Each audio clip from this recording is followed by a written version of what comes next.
So as we head into the closing panel, community wins and alternative solutions, some of the questions we're thinking about is who's regulating? Who's standing up for these communities?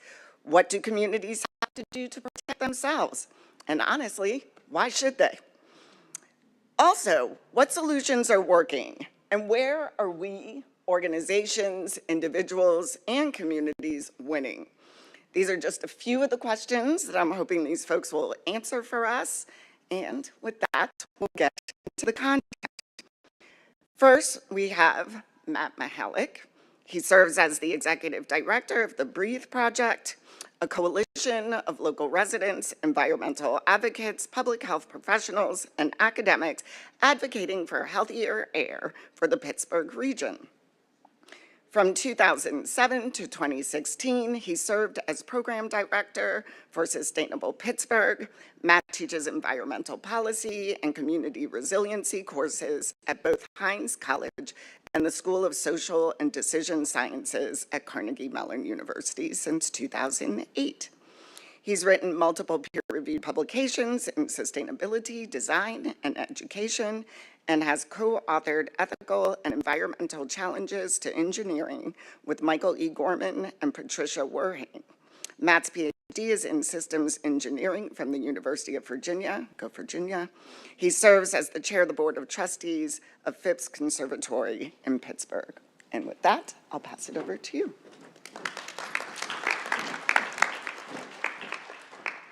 Thank you very much.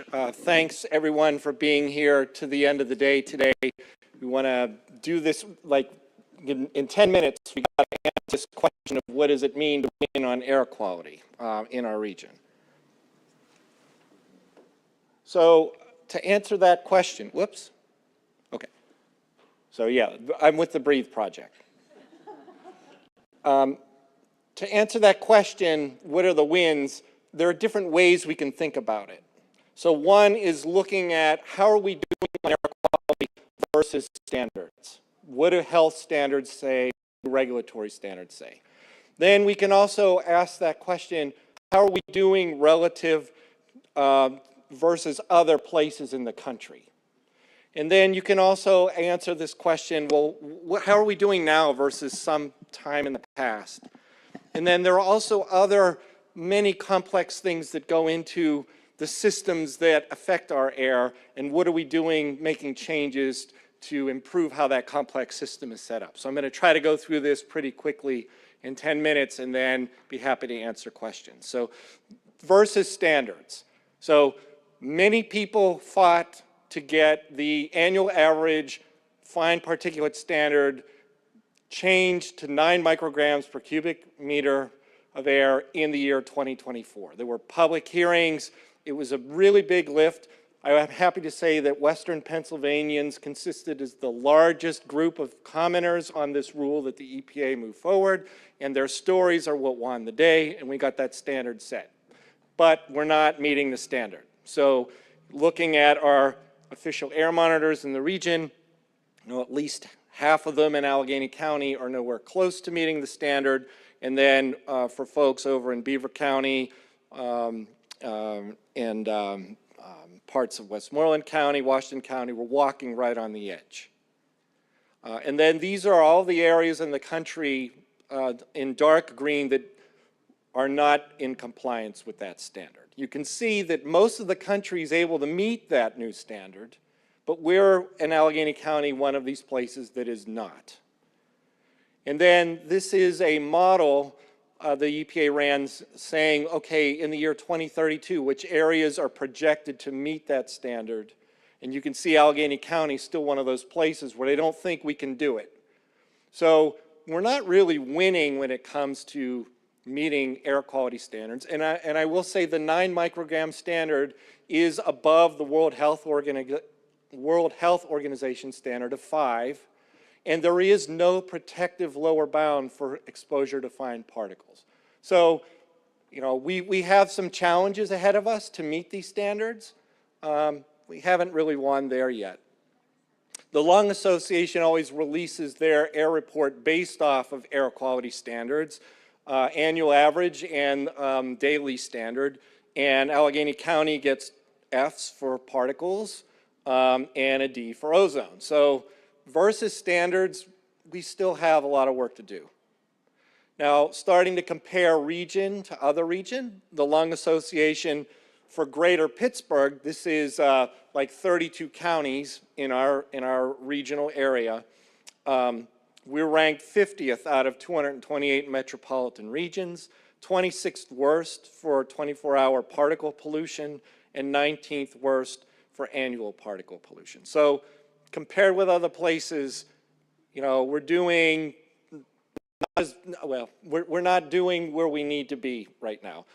If you take the 8 air quality monitors in Allegheny County and average them and compare that average to the averages of all other metropolitan regions that have monitors in the country, which is about 800 or so, we're at about the 23rd percentile, where New York City's at the 52nd percentile and Boston at the 84th percentile. So if we're looking not versus standards, but versus other places, we're still kind of lagging. And if you put the 8 monitors of Allegheny County mapped where they rank, we actually have one monitor that's worse than about 95% of all monitors in the country. That's the Liberty monitor in the Mon Valley.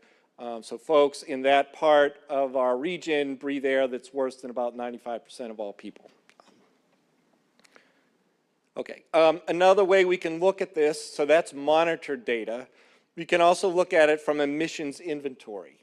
So this is, and then this is comparing present to past. So this is all greenhouse gas emissions emitted by all industrial sources in Allegheny County from 2012 to 2022. And you could see one drop happened around between 2014 and 2015. That's when Belfield Boiler coal plant was closed. And then you see a drop happening between 2021 and 2022. That's after batteries 1, 2, and 3 of the Clairton Cook Works were closed in Allegheny County.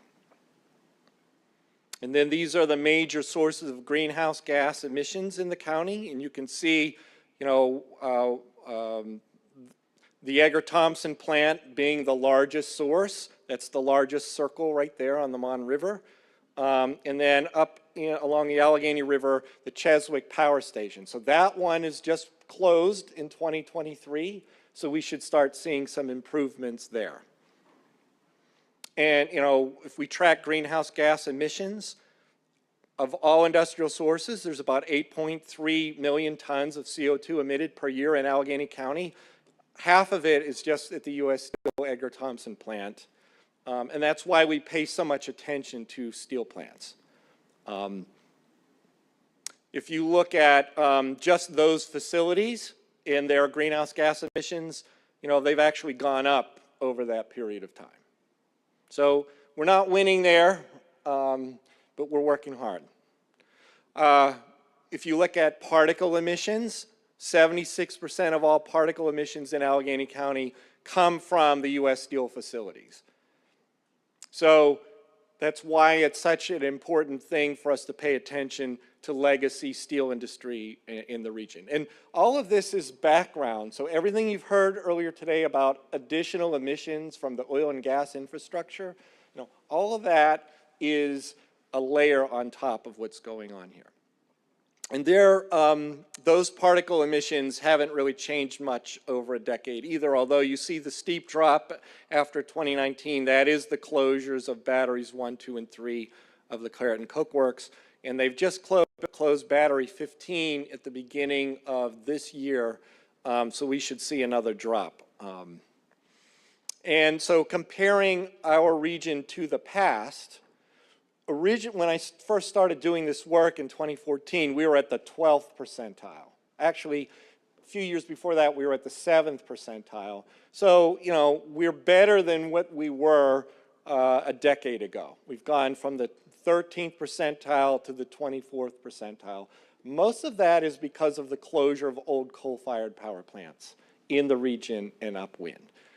So that is kind of a win. We are winning, it's better.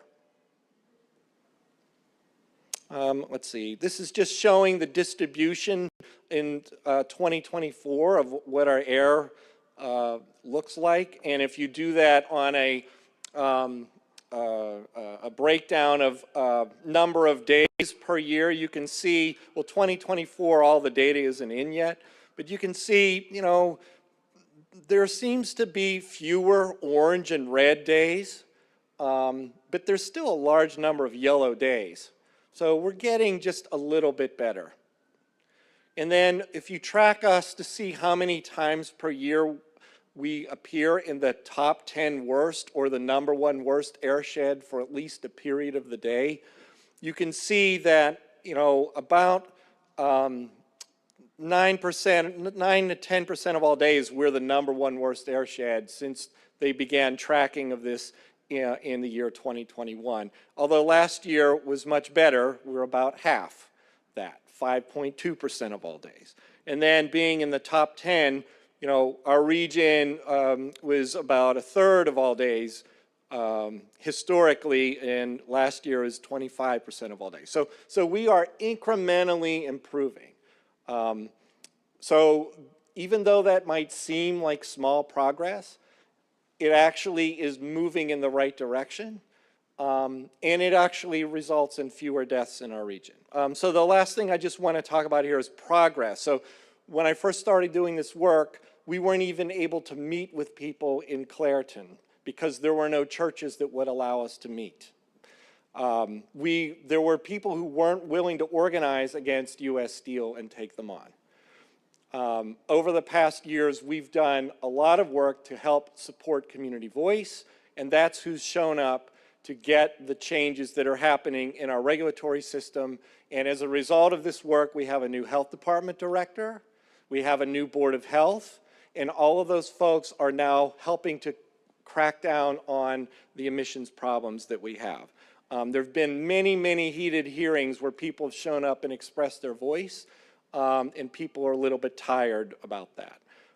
We have sent letters to the regional leadership asking for changes so that people are not, health harms are not the center of the work that's happening. So if I were to just, you know, summarize some of the wins from all of the organizing work, there were closures of the worst polluters over the period of time. The Shenango Coke Works, Clairton Batteries 1, 2, 3, and 15, new director and board of health, new standards. The EPA has been working with us to reject bad permits, and they haven't allowed those to go through. And then one thing is we headed off the county's attempt to claim that our county is in compliance with particle standards from 2012, and that would confuse everybody. And so we managed to forestall their ability to confuse everybody. And I'm happy to answer more questions.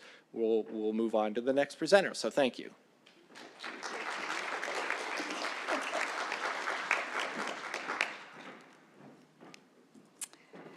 Next, we'll have Lois Bauer-Bjornson, who is a Southwestern PA field organizer with the Clean Air Council and the host of Frackland Tours.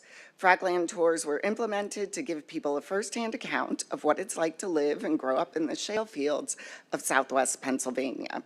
Lois is a board member with the Center for Coldfield Justice and a consultant with the Mad Facts organization. Lois lives and grew up in the most heavily fracked county in Pennsylvania, which is Washington County. Lois is the mother of 3 boys and a girl. Along with Lois, her 4 children have advocated for their health and their right to live in a healthy world. She advocates for all communities impacted by oil and gas activity. Lois collected stories of impacted residents to help with that advocacy. Lois has testified in Harrisburg and Washington, D.C. to advocate for her family and Pennsylvanians' right to breathe clean air, have safe water, and live in safe, healthy communities. Thank you, Lois.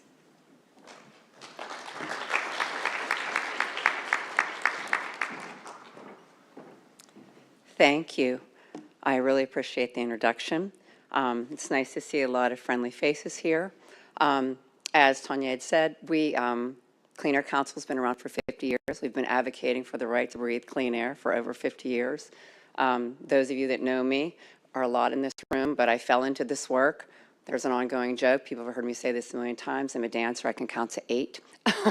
So if I can do this, anybody, can do this and show that people need help in communities and they need to be protected. So I'm not going to talk much longer. I have a little mini documentary that some people have seen already. Some people have not. And this documentary is really to again, stress the need for acts and to protect people in the community. So Ryan, if you can press play, or whoever, that would be great. Hydraulic fracturing, the process of creating cracks in deep rock formations in order to extract the natural gas that they hold. One of the many solutions proposed to reduce our dependence on foreign oil. It's working. As of 2024, the U.S. produces more natural gas than any country ever. This has come at a cost, one that residents have become more and more aware that they are paying. In Washington County, Pennsylvania, the majority of residents live within a 1-mile radius of a pad, which begs the question, how close is too close? This can be a very hard question to answer. Fracking is an extremely controversial topic, and much of the publicly available information on it is either biased or incorrect. Searching for something more authentic, we decided to visit residents of Washington County and ask them what they thought. Range was doing the vertical drilling. Our house would shake and vibrate. I would have a glass of water on the counter and you could watch the movement of it. I couldn't sleep at night. The noises were so loud. I mean, this is our home, and we felt like we were prisoners in our own home. We dealt with water trucks, major sand cans, traffic going 60 miles an hour right in front of the house. A house built in 1877 rattled our house.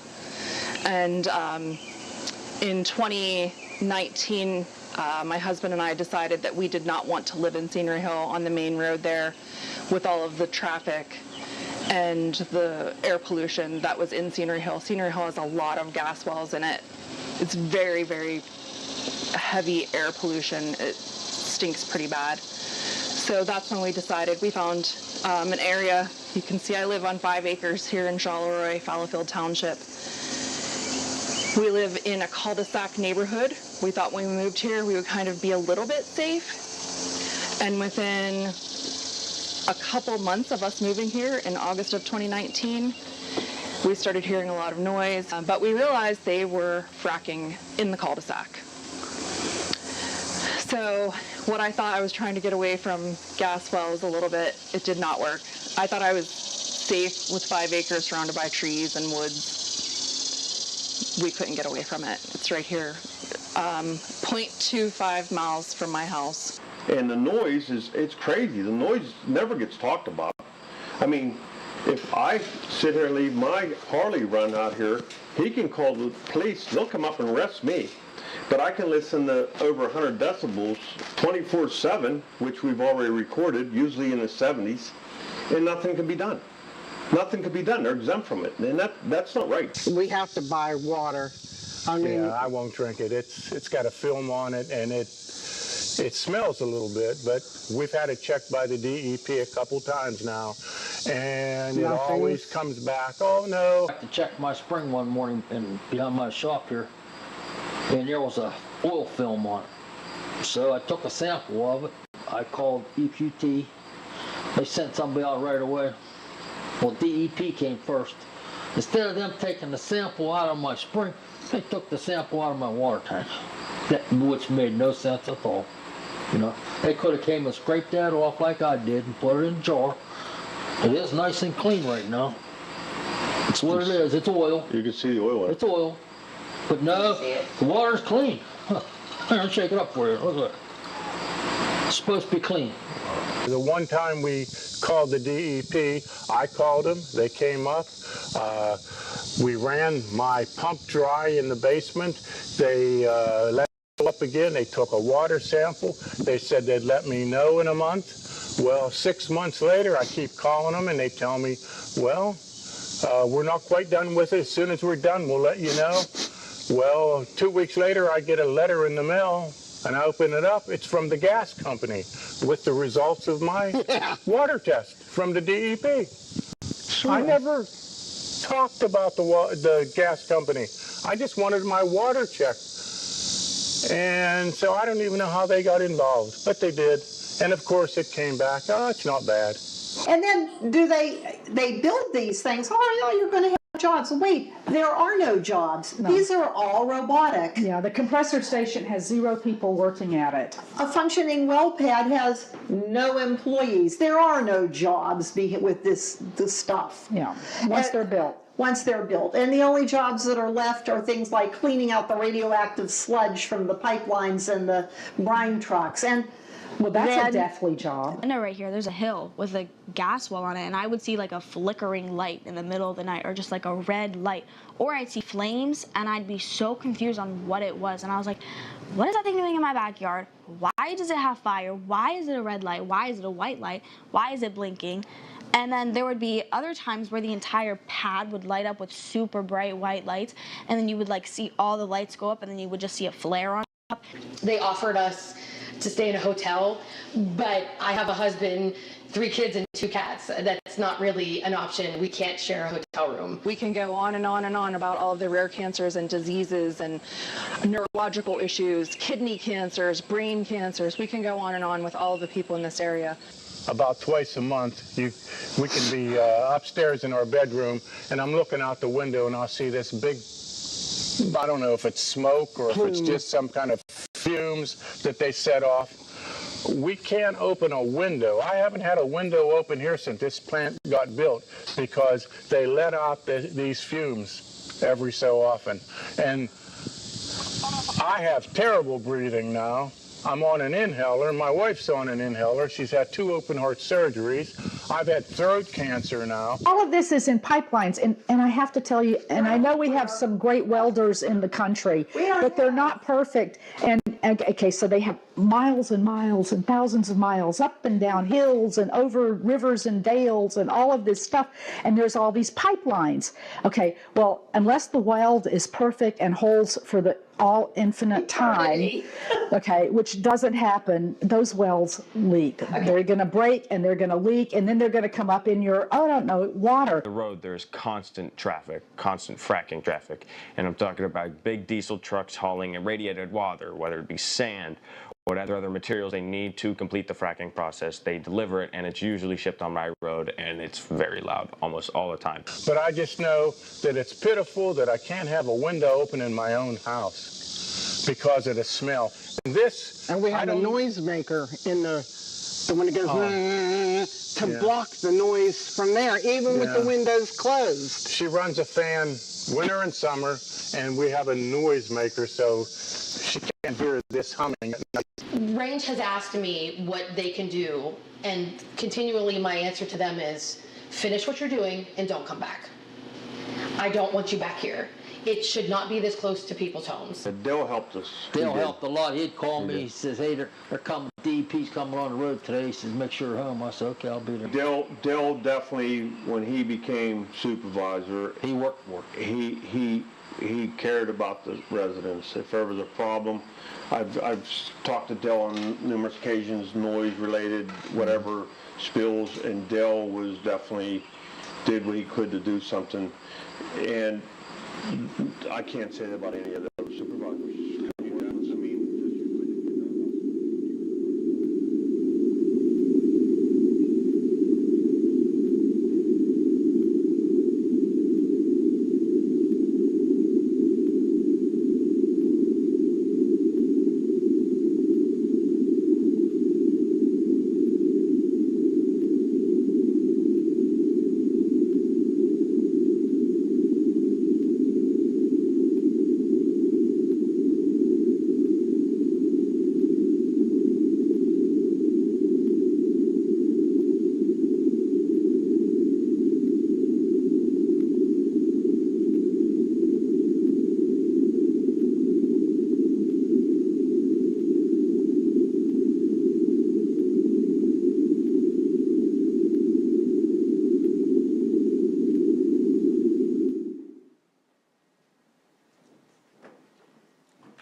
That's it.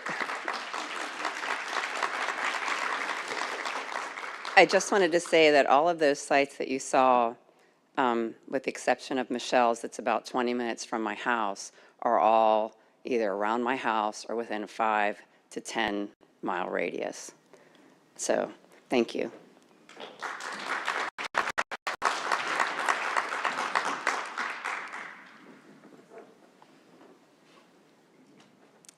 Next, I'd like to invite up Jillian Graber. She's the executive director and co-founder of Protect PT. As a mother of 2, Jillian is passionate about keeping her children and community safe from the impacts of fracking. After an experience dealing with air pollution issues in her own home, she has firsthand knowledge of the health impacts that pollution can have on family and how government agencies often ignore residents in distress. She equips residents with tools to feel empowered to fight against the fossil fuel industry.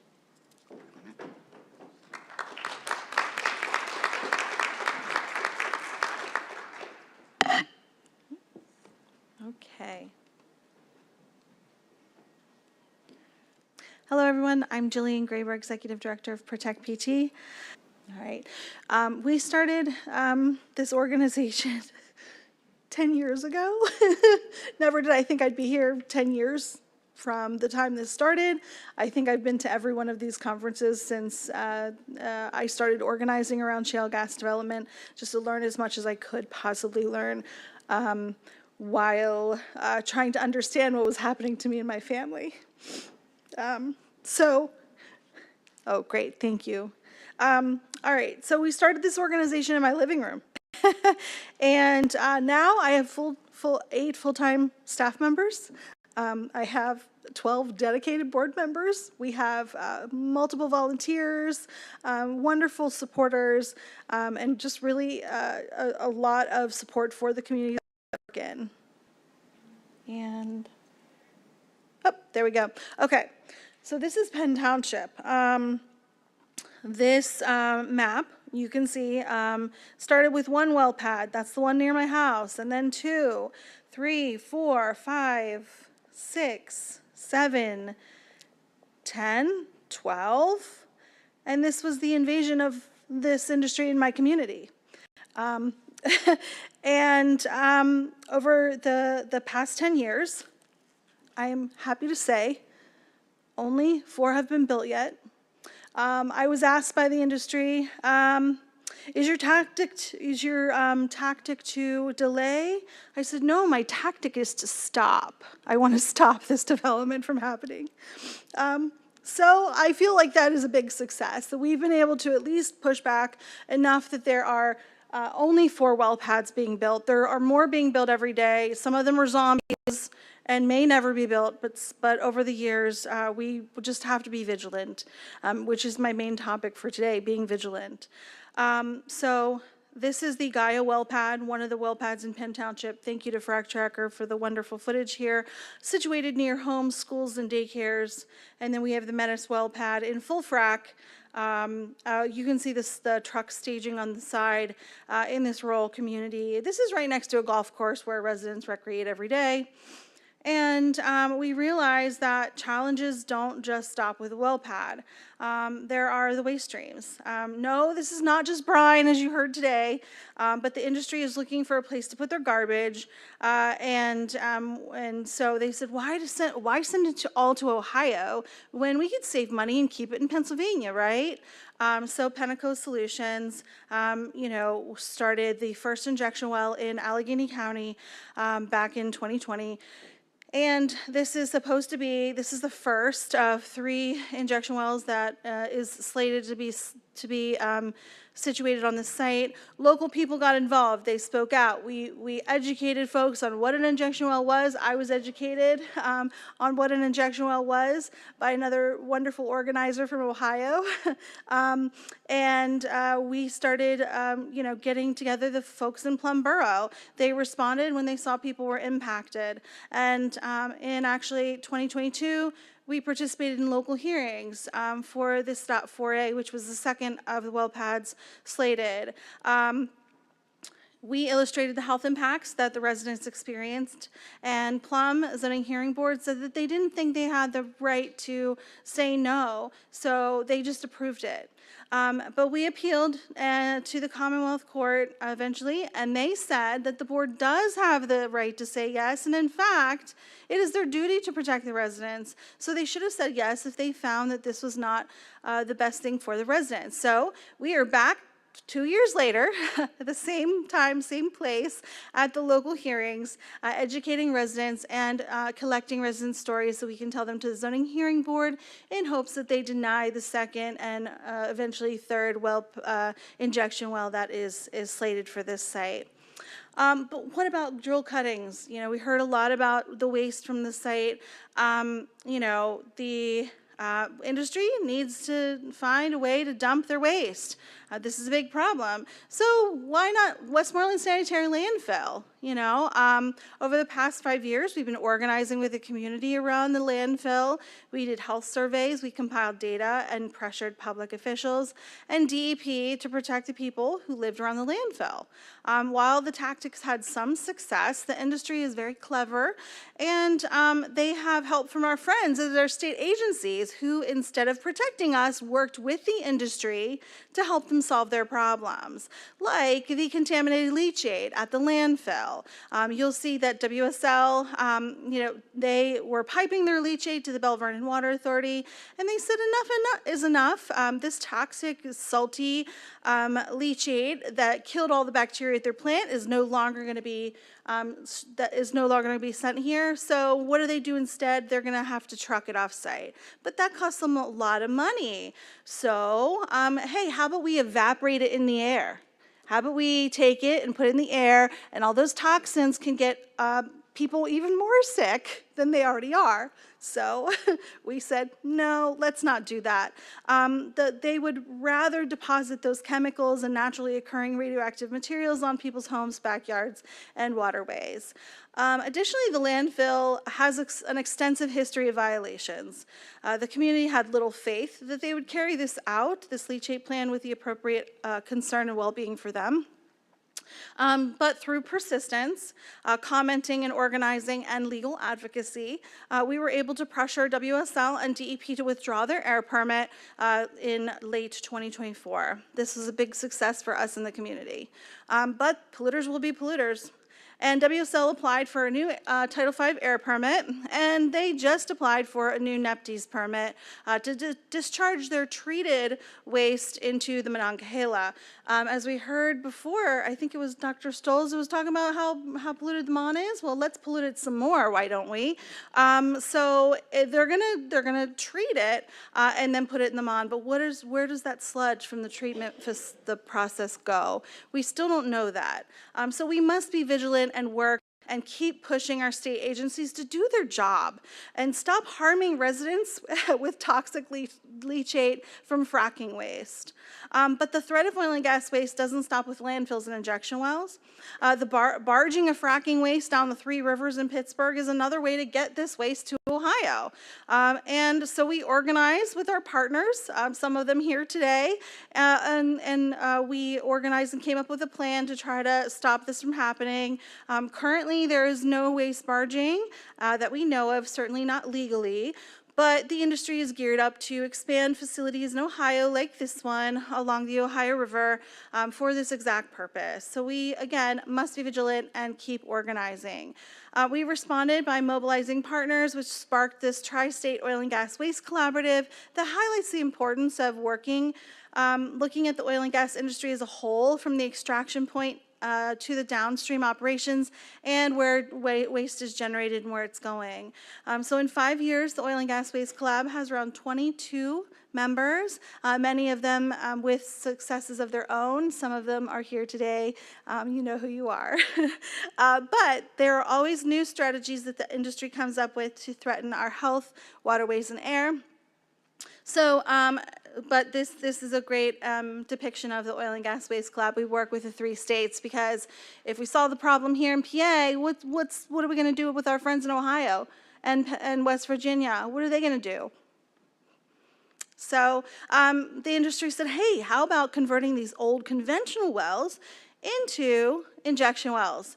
And so by working together with municipalities, we're able to help local municipalities advocate for and educate them for protective ordinances. You can see on the map here, the maroon dots and the orange dots are potential new injection well sites. These are low producing or not producing wells. If you give this map to a municipality, we'll zoom in on the municipality and let them know, hey, these are potential sites. It freaks them out, especially if they don't have an ordinance. So then we educate them on how to do that. And I'm happy to say that the places in purple indicate successfully enacted ordinance based on education and advocacy. So we hope that one day this whole map will be purple, but right now we've had successes in stopping an injection well up north in Clara Township, as well as helping Fayette County, organizing with partners to ensure that Fayette County and several other municipalities here in purple are protected from oil and gas waste injection wells. And by developing new technologies, we are able to keep an eye on this industry. With our mobile app, we're able to teach people how to watchdog in their community. We can open up environmental monitoring opportunities and develop a new database that allows us to have a record of when the industry expert talks at a hearing, whether it be a local hearing or in court, and really tells lies about what is okay in people's near people's homes and in their communities. So we've successfully developed an environmental monitoring program, like I said, 10 years, started in my living room, and now we're gathering evidence of these impacts, and we're engaging young scientists through internships as well. And we engage in things like statewide campaigns, like Lois was talking about, where we were able to put in a rulemaking petition accepted by the EQB late last year, calling for larger setback distances from oil and gas waste or oil and gas infrastructure from homes, schools, playgrounds, and places of worship. This will ensure that everyone in the state is further away from fracking as is needed. But we also mentor and fiscally sponsor other organizations, at least 8 community organizations, empowering them to organize themselves, giving them the resources to be able to do that and be successful in their own communities. And of course, we can't do it alone. So working in silos doesn't really help anybody. Working together is the best way for us to all be successful. So we need to work together and pool our knowledge and resources to push back against this industry that's harming our communities. And we will continue to be successful in the future. So thank you.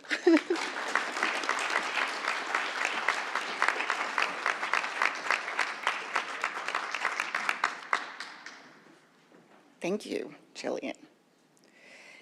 Next, I'd like to invite up Patricia DeMarco. She's a Pittsburgh author with a doctorate in biology from the University of Pittsburgh. She's spent a 50-year career in energy and environmental policy in both private and public sector positions. She now writes and lectures in the fields of sustainability, energy and environmental policy, and natural history. She served on the Forest Hills Borough Council member from 2016 to 2020, and Vice President 2020 to 2023, and on Pennsylvania Municipal League Board of Directors from 2021 to 2024. I'm not done. She serves on Connect, Congress of Neighboring Communities, President 2021 to 2022, Chair for Research Policy Council 2024 till present. And with that, come on up.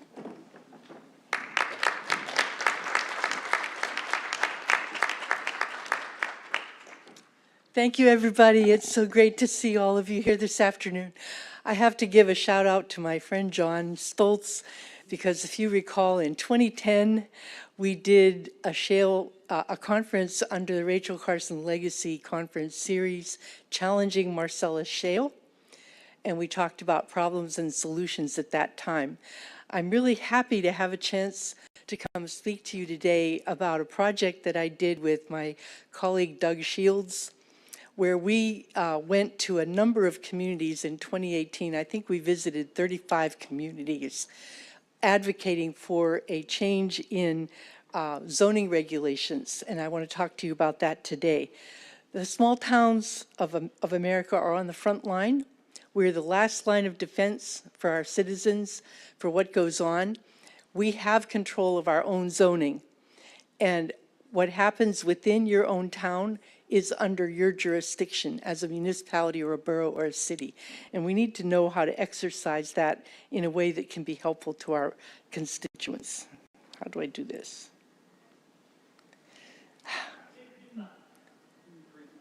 Oh. Which one? This one? Ha. Okay, so first of all, I'm not a lawyer, and I don't want to take any of this as legal advice. But we did adopt a zoning ordinance in 2019 to limit fracking in our borough.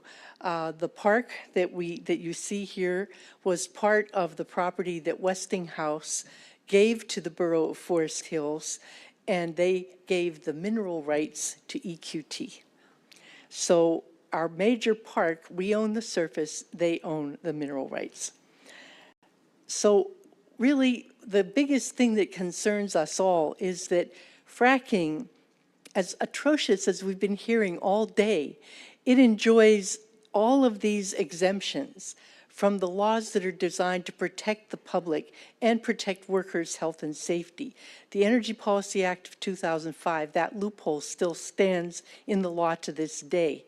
And it basically takes away the teeth from all of the major environmental regulations that have been passed to date. And it's difficult because the Department of Energy and the EPA and the Department of Interior all have conflicting jurisdictions over some of these regulations. So even with the exemptions, there are arguments about who has final say over what can and cannot happen. And your average, municipality does not have the wherewithal to sort through all of these complexities, and the industry uses that to their advantage. So the one thing we have to stand on so far is Article 1, Section 27 of the Pennsylvania Constitution. We are one of 7 states in the country that have an environmental rights protection in our Constitution, and under this, everybody who takes an oath of office, wrong hand, has to defend our Constitution. This article has been our savior in standing up in court to some of the things that have been done in the name of fracking. So the Oil and Gas Policy Act is the major regulator in the state of Pennsylvania, and it really gives the background. It's a long, very convoluted act, and it includes clean streams, dam safety and encroachment, all kinds of provisions. The governor has been looking at a 10-year strategic economic development. He did a collaboration with CNX Resources to help frame this collaboration for the maximum use of our natural resources and leveraging them for other economic advantages. I'm not sure I'm happy about this because I think leveraging our natural resources is sort of cover talk for as much as you can get out. And I was at a conference in this room that was talking about the shale potential, and I was in the coffee line behind 2 guys who were up here from Texas, and they were talking to some people from Pennsylvania. They're saying, well, the biggest problem you have up here is you got to get rid of the overburden, that's the trees, and make a flat place to drill from. That means leveling out the mountains, and you've seen a lot of pictures of that.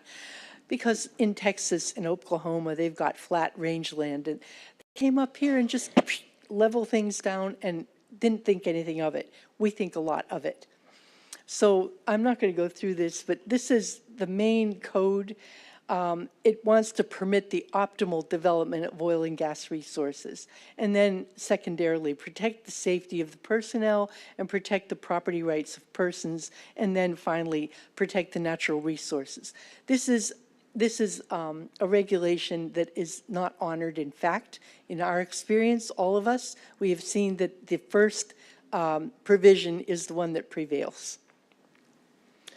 And then they passed Act 13 that required that all municipalities have to provide for unconventional gas drilling in their zoning ordinances, and the impact fee is paid out. Well, the Supreme Court challenged that, said some of the provisions were unconstitutional, and they ruled in favor of the industry. And then the Supreme Court in Pennsylvania struck it down as an unconstitutional special law that benefits specific groups or industries, and you're not allowed to do that.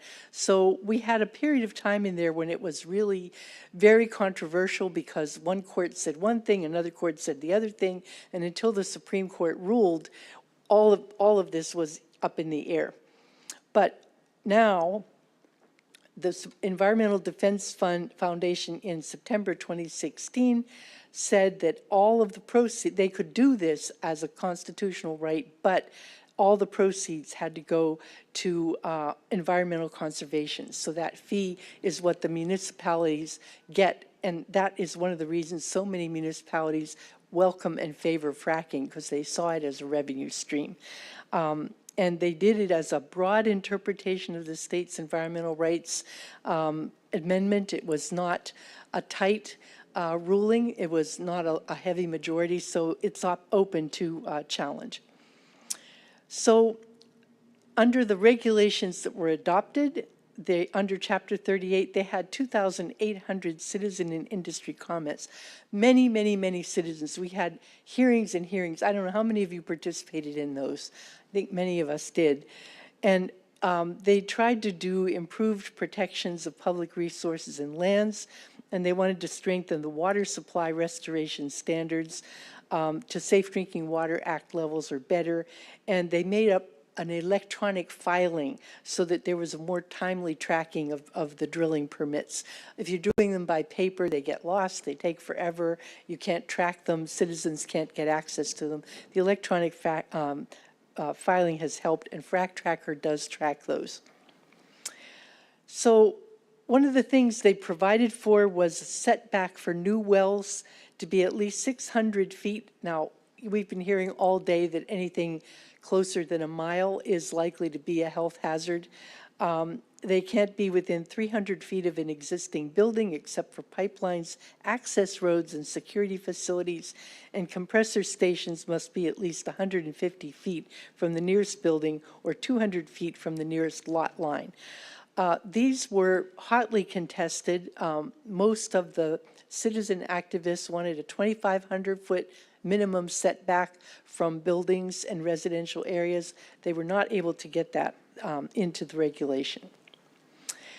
One of the biggest problems that we have in Pennsylvania is that the mineral rights and the surface rights are not conjoined in our state. So you can be a farmer and own the surface rights, and it can have streams and ponds and forests. It can be a state park, it can be a state forest.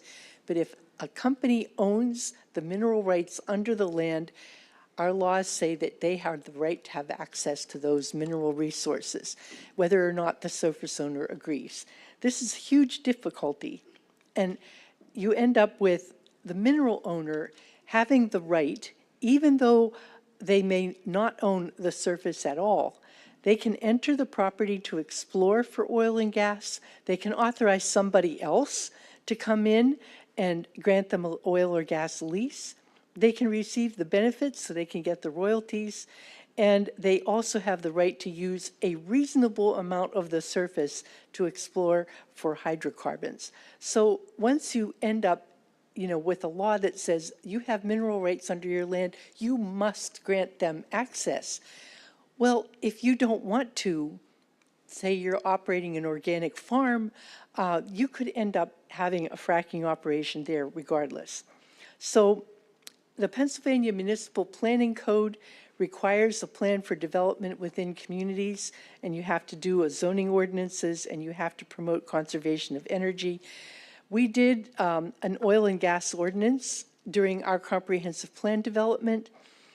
40% of our 1.5 acre borough is unstable land. It is filled or undermined. And EQT was active in trying to put wells on mineral rights that they formerly owned by Westinghouse. But because we adopted this ordinance before they had started any actual permitting activity, we were able to invoke the not permitted in geologically sensitive areas as a reason to not allow fracking. We also didn't allow fracking under the borders of our town, so they couldn't put it in Braddock Hills or somewhere else and then go under. So we effectively have banned it because even though we couldn't get the 2,500-foot setback because our lawyer is very conservative, given the size of the town, that was an effective limitation from the fracking. So I thank you so much for your attention, and I'll be happy to answer any questions.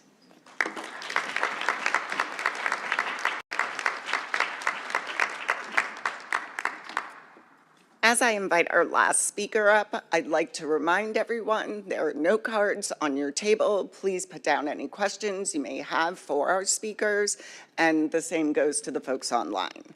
Last but certainly not least, we have Rachel Percharka. In her role as Program Associate for Solar United Neighbors of Pennsylvania, Rachel has worked on renewable energy policies, community organizing efforts, and education campaigns throughout the state with the aim to increase equitable public access and support for solar projects.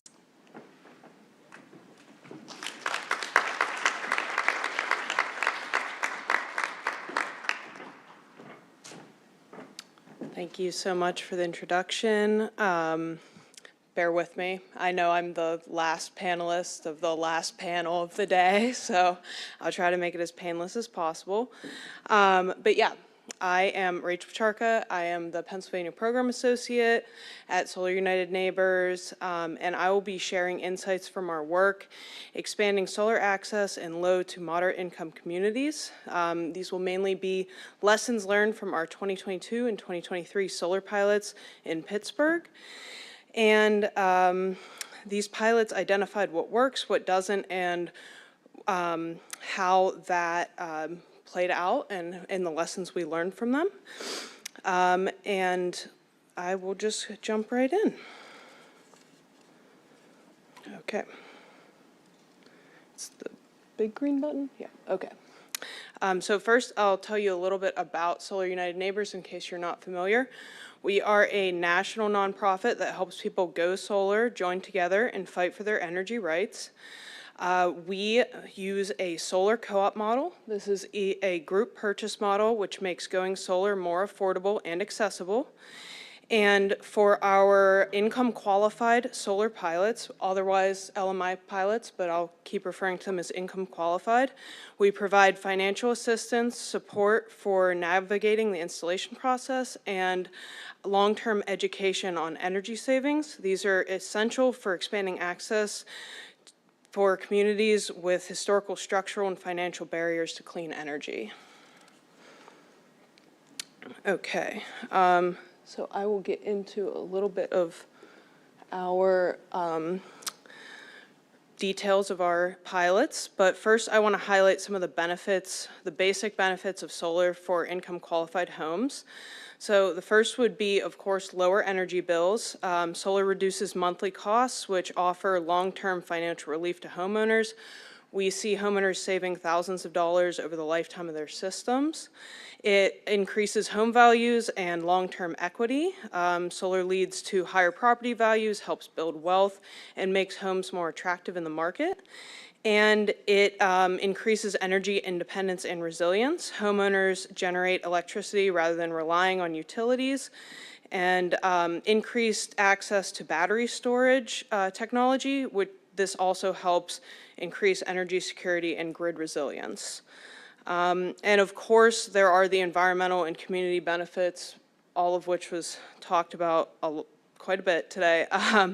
These communities experience a higher energy burden and higher environmental pollution. Solar reduces this dependency on fossil fuels, which leads to cleaner air and healthier communities. And this also creates a positive spillover effect. By normalizing solar adoption, it encourages more participation by their neighbors. And I'll talk a little bit about the details of these programs now. So We launched 2 income qualified solar pilots in Pittsburgh. The first was in 2022. It was 7 fully subsidized 5 kilowatt systems. This helped homeowners to reduce energy costs, increase home values, and gain long-term energy independence. And in 2023, we launched another co-op. This was 6 fully subsidized 5 kilowatt systems.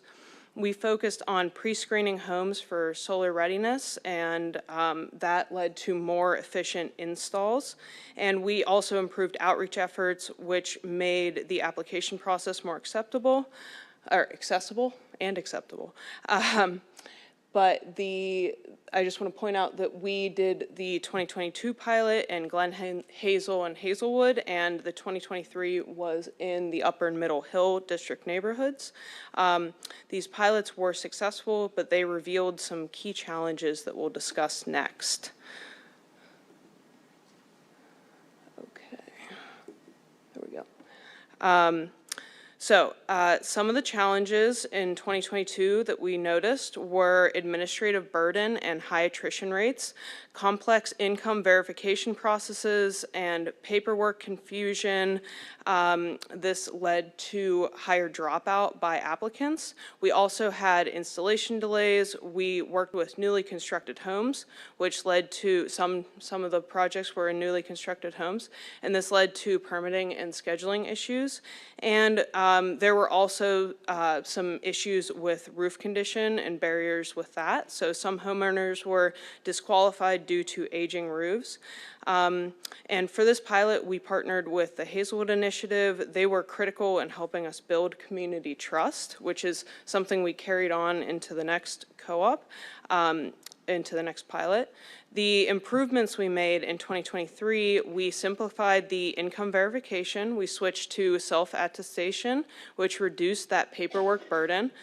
And we used pre-qualified solar-ready homes. This time we engaged with Rebuilding Together Pittsburgh to identify homes with good roof conditions, which increased participation. And we once again grouped homeowners within the same neighborhoods. That, again, encouraged that trust and coordination. And while these adjustments improved the program, key issues still remained. So we'll talk about a few of those. Some ongoing challenges and participant feedback. First, I want to talk about the installer communication issues. There was a lack of clear contact points, and some homeowners had long periods between contact with installers. And there was a lot of interconnection and billing confusion. So homeowners were unsure about when they were connected to the grid, how grid connection worked. They needed more help tracking solar production and savings on bills. And there was a greater need for technical guidance. So services like registering systems for solar renewable energy credits needed more intensive outreach. So overall, we found that we needed better communication, more homeowner education, and improved processes. And this leads to us talking about some of these lessons learned and how we would recommend scaling up programs like this. So the first thing I want to talk about is the solar navigator role. This is a dedicated point of contact to provide better communication and guidance between the homeowner, installer, and program administrators. So the homeowner knows who to go to, or that they go to one person rather than not knowing which person to go to. Also, enhanced education and support. This would be something like advanced solar education sessions and financing options, system performance, that covers financing options, system performance, and SREC education, and structured post-install check-ins with homeowners to help them track savings and maintain systems. Also, improved installer coordination, so clearer expectations for response times, and homeowner communication. This will help reduce frustration and delays. We are also recommending an installer code of ethics pledge so that installers are aware and agree to these expectations ahead of joining these programs. And advocacy for policy changes. So faster processing times through utilities and the Public Utility Commission, policies that distribute grid upgrade costs more equitably, and streamlining municipal permitting through services like Solo Auto Permitting Process or Solar APP Plus, if you've heard of it. And I want to touch on a few of these upcoming programs and current programs we have in Pennsylvania for scaling this up. So 2 of these programs are PA Bright and Solar for All. PA Bright is a statewide program. It offers no upfront cost solar leases. They're aiming to do 100 installs in southwestern PA by the end of 2025. And then most importantly, I want to talk about Solar for All. This is part of IRA federal funding. It's $156 million to expand access across Pennsylvania. It will include 14,000 fully subsidized solar systems over the next 5 years. This is a huge program, and we are very interested in protecting it. But we also want to emphasize that a lot of these lessons should be implemented in these larger programs to best serve the residents. So I just want to wrap up with a program design should incorporate the best practices, including better outreach, clear post-installation support, and dedicated homeowner guidance, ideally through the role of a solar navigator. By refining program processes and strengthening homeowner support, leveraging large-scale funding opportunities, we can expand income-qualified solar access in Pennsylvania. And that is it.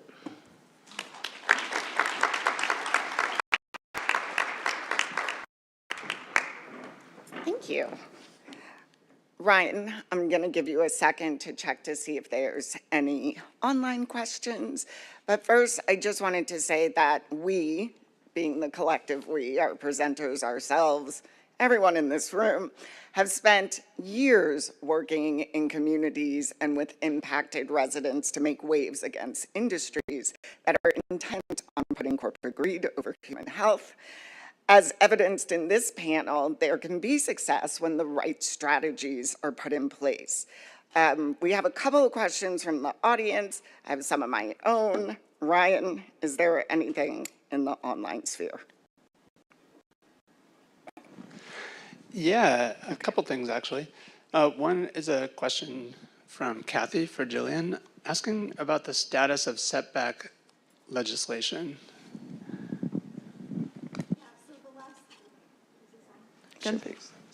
Okay, so the last that we heard, the EQB will schedule a hearing. And I think that was supposed to be for February, but obviously that didn't happen. Lois probably knows better. So I just had a call about this literally, I think, yesterday. And the EQB was supposed to be scheduled for this month, but it's not. It's going to be scheduled for April. So we encourage people to go to the hearing, or I believe as well, and make comments, because that's really important to make sure that people are protected from fracking, at least somewhat, in the future.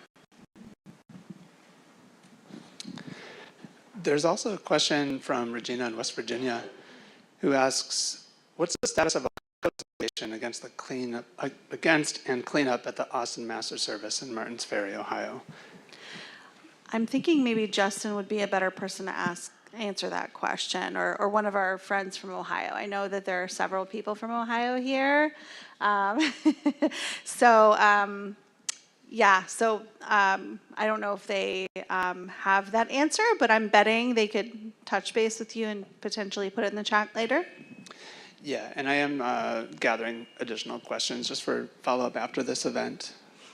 There are, of course, questions throughout the day about presentations being available for follow-up, so I would love for speakers to connect with me about that as well.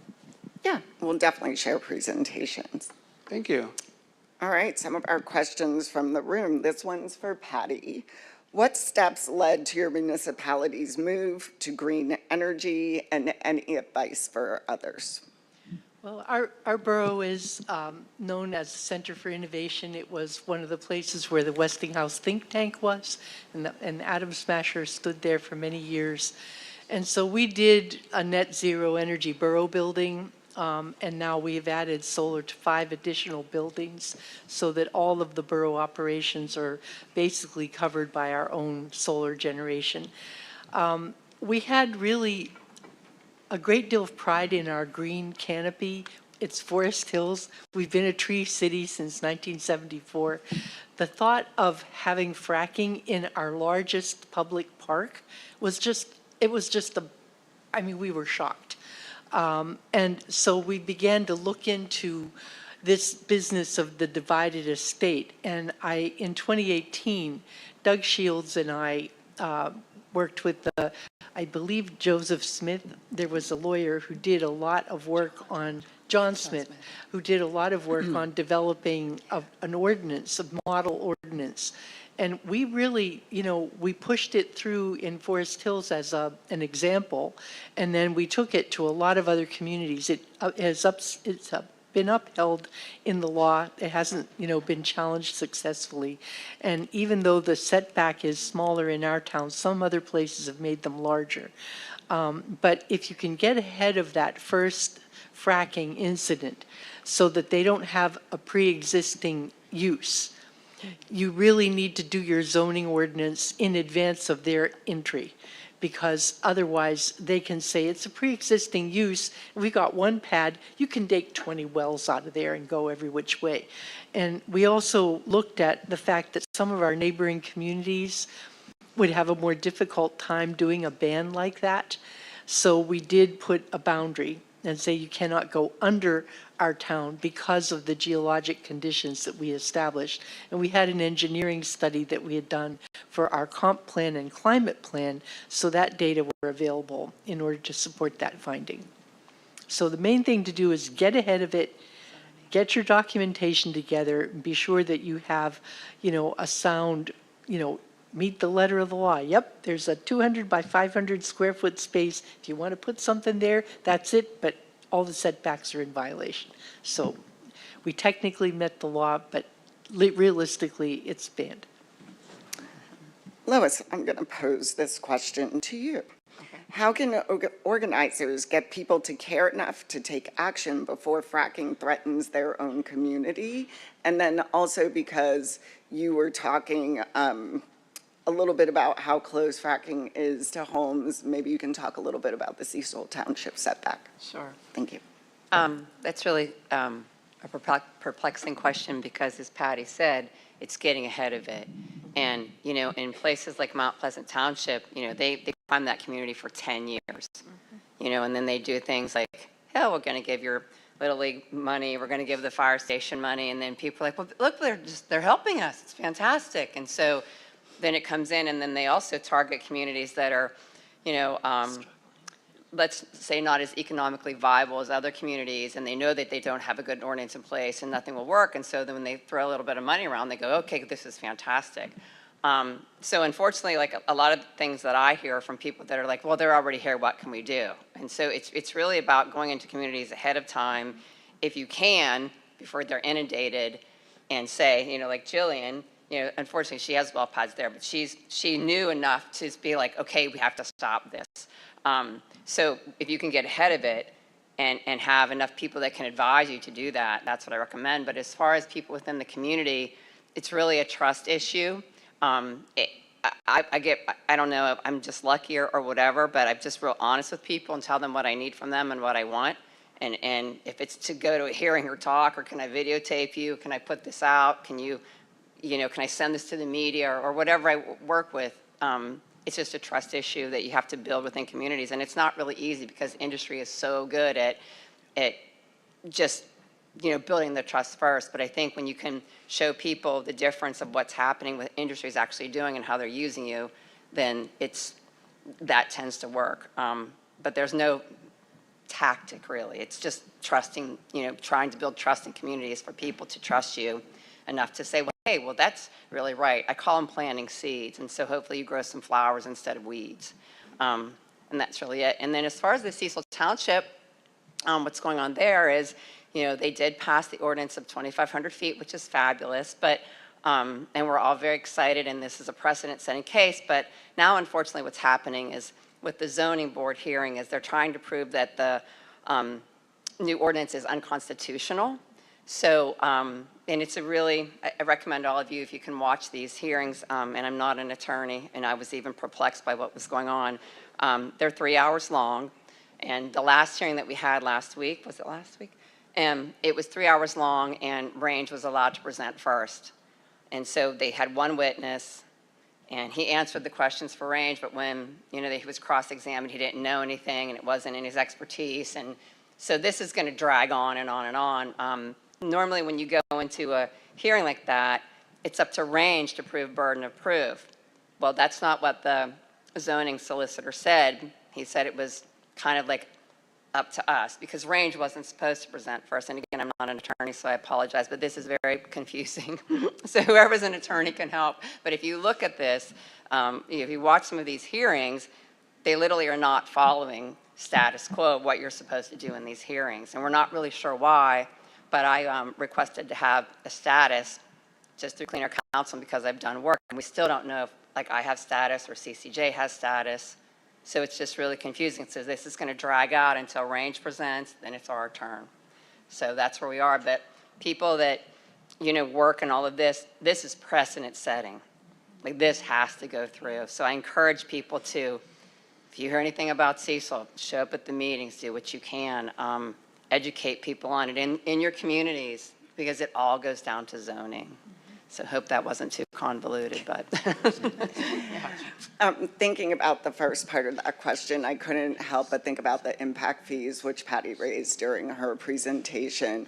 And I know that people think these fees are going to improve their communities, but I don't know if anyone's taken the time to dig down into these fees. They're going to the strangest places, and a very large percentage of it, you can't even tell where it's going. So maybe that's part of what we tell our communities before, you know, the fracking begins. This isn't really going to help you. Right. This question's for Matt. Do you think the EPA will lose enforcement capabilities in 2025? That's a big one. Yeah, that is a big one. But it was directed to you. It's a big one. Well, I mean, something like the Clean Air Act, it's clear what the authority of the EPA is. It's been enforced for 50 plus years. As long as there is law, the EPA will still retain that authority to do those things. So the short answer is they're going to, right? However, you know, the EPA is now being headed by someone who is not motivated generally to follow through with their responsibilities. And so we're likely to see some backsliding on many things. We saw this, for example, I talked about the annual average particle standard for PM 2.5. The first Trump administration was supposed to improve that standard in the year 2020. There were national public hearings, all the public evidence, all the public health evidence was provided. It was clear, you know, tens if not hundreds of thousands of early deaths would be prevented by their changing the 2012 standard from 12 micrograms to 10 micrograms is what people were shooting for in 2020. And they didn't do it. They just said, yes, we've heard all the evidence, we've heard from thousands of people, and we're just going to keep it the way that it is. And so we're likely to see that, that they will take their foot off the gas. I also mentioned earlier about how we were able to, we got the EPA Region 3 Administrator, former Region 3 Administrator Adam Ortiz to come to the Mon Valley and meet with residents and see what was going on there. And that really, and the whole AIR program came with him. And that was really a breakthrough because we had a relationship then with EPA Region 3, and when our county collected data during the pandemic that showed that we were going to meet the 2012 air quality standards, they moved like lightning in ways that we haven't seen them move on anything else, and try to put into process to get our county's non-attainment status removed, okay? And that has all sorts of implications because it changes the monitoring that's there, it changes the modeling, it changes all sorts of things. But we were able to forestall their ability to do that until the 2024 standards were put into place. So we're not likely to be able to do that. Now, where things shift is we work with many, many wonderful partners that have legal capacity, and those folks will make sure that the EPA follows through with their legal obligations for things like the Clean Air Act and the Clean Water Act and so on and so forth. So we're likely to see some of that happening. One last thing I'll say on this, a bizarre thing came out of the new EPA administrator yesterday calling for our current president to repeal, which I don't know how that works, repeal the endangerment findings from a 2009 U.S. Supreme Court decision in a Massachusetts case that is an endangerment finding against carbon dioxide. See, it is the major policy framework around regulating CO2 as a greenhouse gas.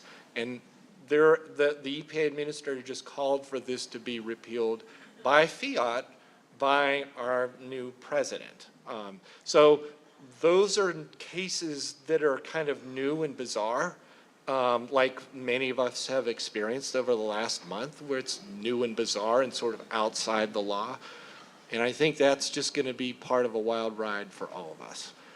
What I will say is what we need to do, actually I want to thank the many people, organizations, and representatives in Congress who have stood up in the past few weeks so that much of the federal money that was frozen by executive order has started flowing again. It was the groundswell voices of people banding together, working through the channels that we are able to through the expertise to get much of that money flowing again. Not all of it. There's still many people who are in very bad shape because of what's going on.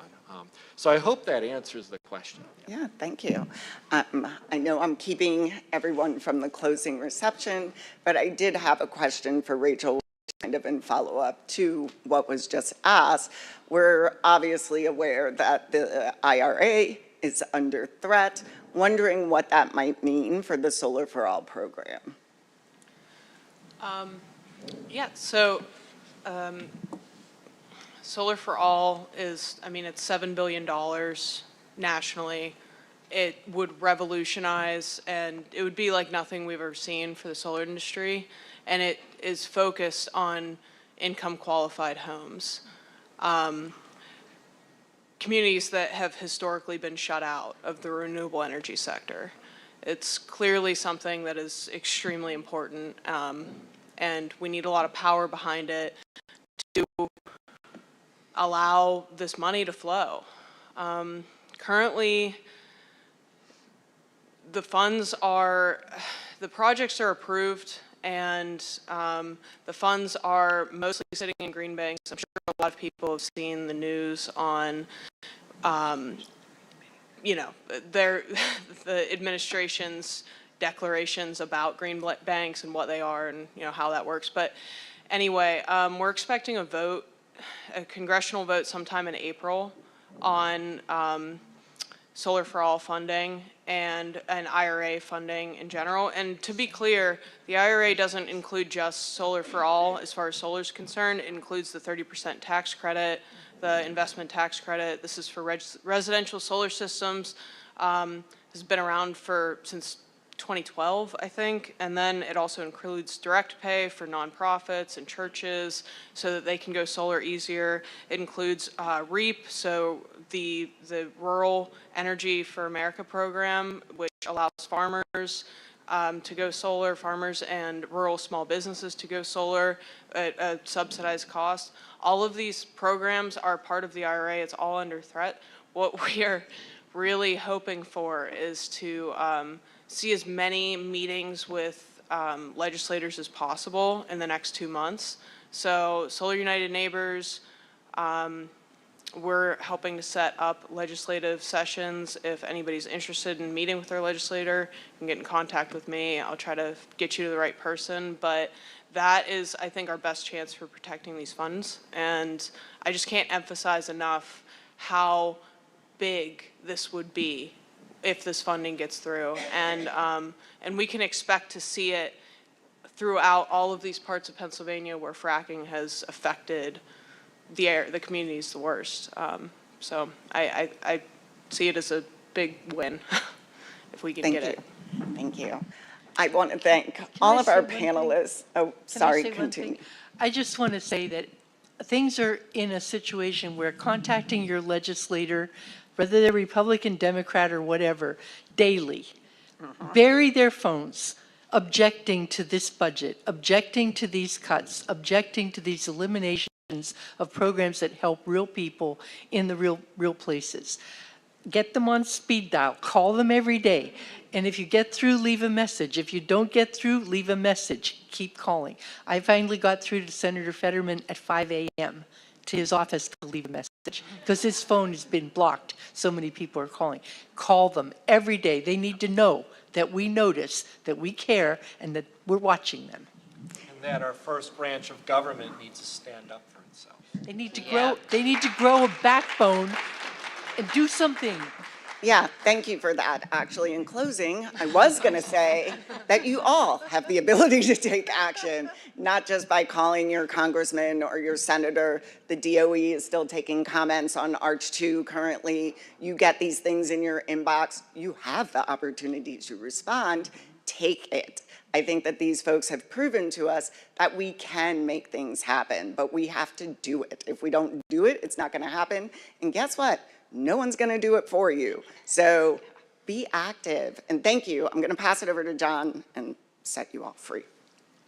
And no, there won't be 15 minutes of closing remarks. Just wanted to take the opportunity to thank you all for coming today, those of you in person, those of you online.